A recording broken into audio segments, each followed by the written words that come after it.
வணக்கம், welcome to Hema Sourashtra சமையல். இன்னைக்கு நாம முட்டைக்கோஸ் கேரட் பீன்ஸ் வச்சு பொரியல் செய்ய போறோம். அதுக்கு தேவையான பொருட்களை பார்க்கலாம் வாங்க. பொரியல் செய்யறதுக்கு தேவையான பொருட்கள் கேரட், பீன்ஸ், முட்டைக்கோஸ் இந்த மாதிரி பொடிசா கட் பண்ணி வச்சுக்கணும். அளவு வந்து முட்டைக்கோஸ் 50 gram, beans 100 gram, carrot 100 gram. இதில் அரைச்சி வைக்க வேண்டிய பொருட்கள்: தேங்காய் சில்லு 2, பச்சை மிளகா பெருசானா 1, சின்னதானா 2, ஜீரகம் 1/2 டீஸ்பூன். தாளிப்புக்கு தேவையான பொருட்களில் நல்லெண்ணெய் 2 டேபிள் ஸ்பூன், கடுகு 2 டீஸ்பூன், உளுந்தம்பருப்பு உருட்டு உளுந்தம்பருப்பு 1 டீஸ்பூன், வெங்காயம் பெரிய வெங்காயம்னா 1, சின்ன வெங்காயம்னா 6. பீன்ஸ், கேரட், முட்டைக்கோஸ் இதை மூணையும் நம்ம பொடிசாக நறுக்கி வச்சுருக்கோம். இதை நம்ம வேக வைக்க போகிறோம். நான் இட்லி பாத்திரம் எடுத்திருக்கேன்.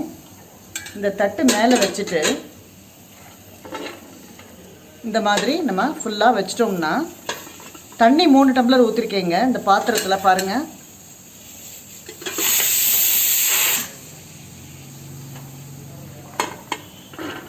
இந்த மாதிரி நம்ம வச்சிடணும்.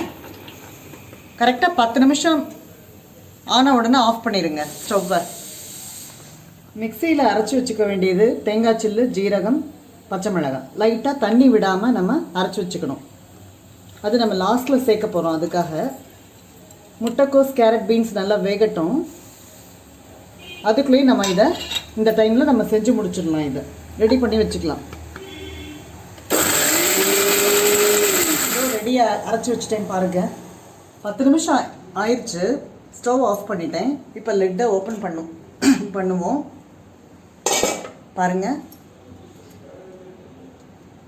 நல்லா வெந்துருச்சுங்க. இதை நம்ம ஒரு பாத்திரத்தில் ட்ரான்ஸ்ஃபர் பண்ணிக்குவோம். ஸ்டவ் ஆன் பண்ணிட்டேங்க. வானலியில் நல்லெண்ணெய் ஊற்ற போகிறோம். கொஞ்சம் சூடாகட்டும். எண்ணெய் சூடாயிடுச்சு. கடுகு, உளுந்தம்பருப்பு அதை ரெண்டையும் நம்ம போட போகிறோம். இதில் மிளகா வத்தல் போட போகிறதில்ல. ஏன்னா மிக்சியில் நம்ம அரைச்சி வச்சுருக்கோம் பச்சை மிளகா, அதனால் போடலை. கொஞ்சம் வெடிக்கட்டுங்க. கடுகு நல்லா வெடிச்சிருச்சு. இப்போ நம்ம வெங்காயம் சேர்க்க போகிறோம். இது கொஞ்சம் பொன்னிறமாக வறுக்கணும். ஒரு 5 நிமிஷம் வதக்கிடலாம். 5 நிமிஷம் ஆயிடுச்சு. லைட்டாக பொன்னிறமாக வந்துருச்சு பாருங்கள். இதோட நம்ம 1 டீஸ்பூன் உப்பு, பொடி உப்பு எடுத்துருக்கேங்க, அதை நம்ம சேர்க்க போகிறோம். நல்லா கலந்து விட்டுட்டு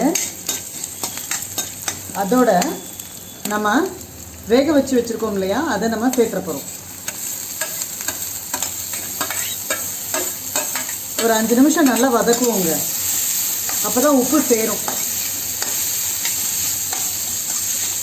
5 நிமிஷம் ஆயிடுச்சு பாருங்கள். இந்த மாதிரி இதோட நம்ம மிக்சியில் உள்ளதை நம்ம சேர்த்துற போகிறோம். அது ஒரு 2 மினிட்ஸ் வதக்கினா போதுமானது. இந்த மாதிரி ஒரு 2 மினிட்ஸ் வதக்கிடலாங்க. 2 நிமிஷம் ஆயிடுச்சு. இப்போ நான் ஸ்டவ்வை ஆஃப் பண்ணிடுறேன். இந்த கலர்ஃபுல்லான முட்டைக்கோஸ், கேரட், பீன்ஸ் பொரியல் உங்களுக்கு பிடிச்சிருந்ததுன்னா லைக் பண்ணுங்கள், கமெண்ட் பண்ணுங்கள், ஷேர் பண்ணுங்கள், சப்ஸ்கிரைப் பண்ணுங்கள். தேங்க்யூ.